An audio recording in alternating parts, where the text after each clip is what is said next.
It's one of the capital's most celebrated art fairs, returning, as you say, for its 28th year to the Business Design Centre in Islington and opening its doors to the public tomorrow. Before, we're bringing you a very special preview on London Live News this lunchtime, and I'm joined by the director of the London Art Fair, Sarah Monk. Lovely to have you with us. Give us a flavour of what Londoners have to look forward to when they visit this fair tomorrow.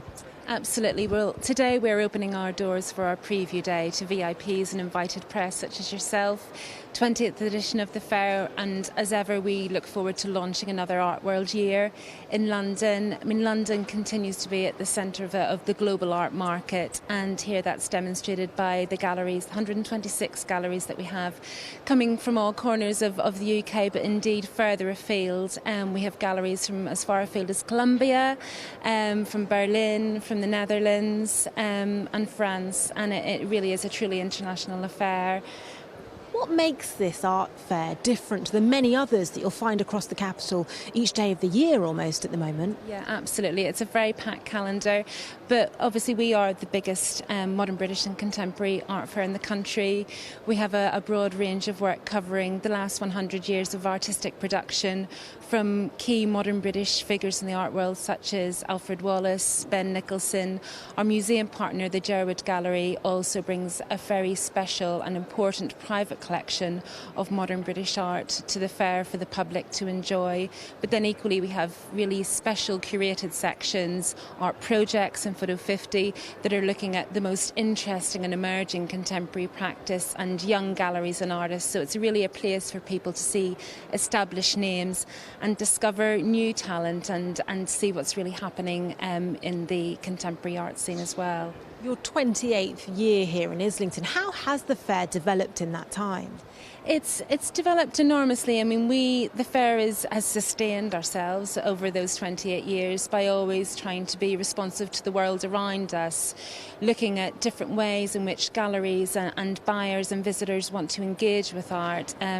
Different ways of presenting arts for galleries. We have a dialogue section where we invite a UK gallery and an international gallery to collaborate and have a conversation in terms of how they present their artists and conceptually about how the projects, what they're trying to say through their work.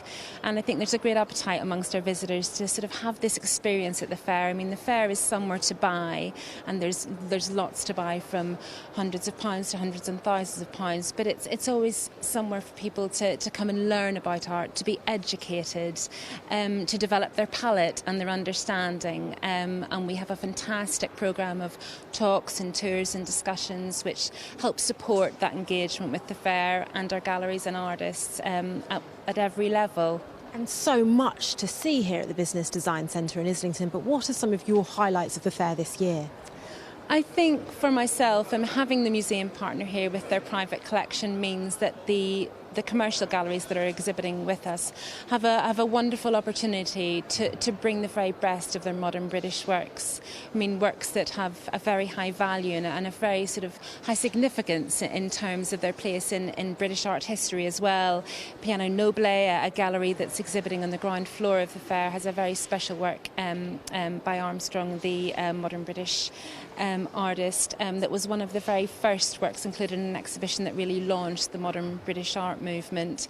So we have those very special moments in the fair, but equally we have our curated photography section where we have a young Austrian photographer, Paul Scherenberger, who has produced an amazing series where he has photographed a couple over the 6 hours of them asleep in bed in the evening and looking at how that image transforms over the course of that period of time. So, I mean, photography is a really important medium for the fair and something which our audience continue to enjoy.